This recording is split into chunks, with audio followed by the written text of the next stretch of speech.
Hi friends, welcome to my channel. ఎలా ఉన్నారు మీరందరూ? నేనైతే చాలా బాగున్నాను. ఈరోజు నేను చూపించే ప్రసాదం సేమియా నిమ్మకాయ పులిహోర. ఇది ఎలా తయారు చేసుకోవాలో చూద్దాము. నా ఛానల్ కనుక మీరు ఫస్ట్ టైం చూస్తున్నట్లయితే డెఫినెట్గా లైక్ చేయండి, షేర్ చేయండి, అలాగే సబ్స్క్రైబ్ చేయండి. పక్కనే ఉన్న బెల్ ఐకాన్ని క్లిక్ చేస్తే నేను ఎప్పుడు వీడియో పోస్ట్ చేసినా మీకు నోటిఫికేషన్ వస్తుంది. దసరా నవరాత్రుల్లో 8వ రోజు మహిషాసుర మర్దిని అలంకారంలో మనకి దర్శనమిస్తారు. ఈరోజు పులగాన్నం, పులిహోర నివేదన చేస్తారు. పులిహోర ఆల్రెడీ నేను నిమ్మకాయ పులిహోర చేశాను కాబట్టి నేను ఈరోజు సేమియా నిమ్మకాయ పులిహోర చేస్తున్నాను. అది ఇప్పుడు ఎలా తయారు చేసుకోవాలో చూద్దాం. దానికి నేను 1 కప్ సేమియా తీసుకున్నాను. 1 కప్ సేమియాకి 2 కప్స్ వాటర్ మనం బాయిల్ చేసుకోవాలి.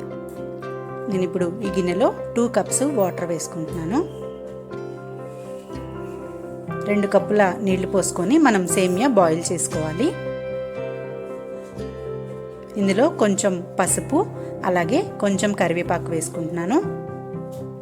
అలాగే ఒక 2 స్పూన్స్ ఆయిల్ కూడా వేసుకుంటే మీకు సేమియా స్టిక్ అవ్వకుండా పొడి పొడిలాడుతూ వస్తుంది.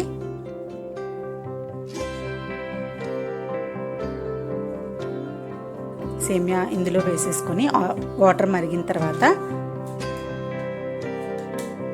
ఒక 2 మినిట్స్, ఎక్కువ ఉడకనివ్వకూడదు. ఎక్కువ ఉడకనిస్తే మీకు సేమియా ముద్దగా అయిపోతుంది.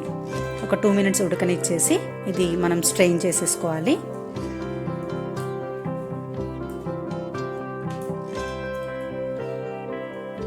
హై ఫ్లేమ్లో పెట్టుకొని బాయిల్ చేసుకోవాలి దీన్ని. ఇది ఇప్పుడు మనం స్ట్రెయిన్ చేసుకొని దీనిపైన ఒక 2 గ్లాసెస్ ఆర్ 1 గ్లాస్ వాటర్ వేసుకోవాలి. అప్పుడు మనకి సేమియా స్టిక్ అవ్వకుండా పొడి పొడిలాడుతూ వస్తుంది. ఇలా స్ట్రెయిన్ చేసుకున్న సేమియాని ఒక 5 నిమిషాలు మనం పక్కన పెట్టేసుకొని తాలింపు రెడీ చేసుకుందాం. దానికి నేను ప్యాన్లో ఒక 2 స్పూన్స్ ఆయిల్ వేసుకున్నాను. అందులో ఒక 1/2 కప్పు పల్లీలు వేసుకున్నాను, గ్రౌండ్ నట్స్.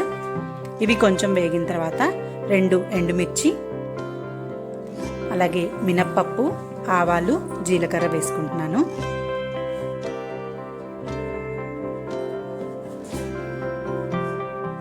ఇవి కొంచెం వేగిన తర్వాత ఇందులో కొంచెం ఇంగువ, అలాగే కరివేపాకు వేసుకోవాలి.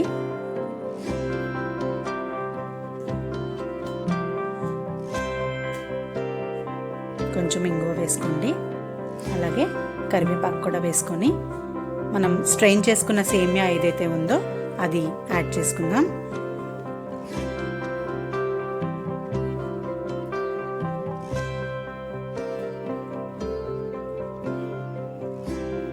సేమియా వేసేసుకుంటున్నాను నేను. ఇప్పుడు ఇదంతా ఒకసారి కలుపుకుందాం.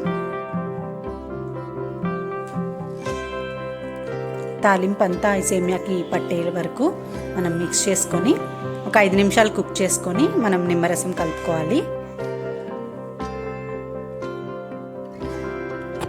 నేను సేమియా బాయిల్ చేసేటప్పుడు కొంచెం సాల్ట్ వేసాను. మీరు కావాలంటే ఇక్కడ మళ్ళీ యాడ్ చేసుకోవచ్చు. ఇప్పుడు ఇందులో నిమ్మరసం యాడ్ చేస్తున్నాను. స్టవ్ మీద ఉన్నప్పుడు నిమ్మరసం యాడ్ చేస్తే చేదు వస్తుంది కదా. సో స్టవ్ ఆఫ్ చేసుకొని మీరు నిమ్మరసం కలుపుకుంటే మనకి సేమియా నిమ్మకాయ పులిహోర రెడీ అయిపోతుంది. ఇది ఇప్పుడు మనం అమ్మవారికి పూజ దగ్గర పెట్టుకొని నైవేద్యం పెట్టేసుకుందాం. ఫ్రెండ్స్, చూసారా, యమ్మీ యమ్మీ అండ్ టేస్టీగా చాలా సింపుల్గా అయిపోయే నిమ్మకాయ సేమియా పులిహోర రెడీ అయిపోయింది. మీరు కూడా ఈ రెసిపీ డెఫినెట్గా ట్రై చేసి నాకు ఎలా వచ్చిందో కామెంట్స్లో చెప్పండి. Thank you for watching. Bye bye.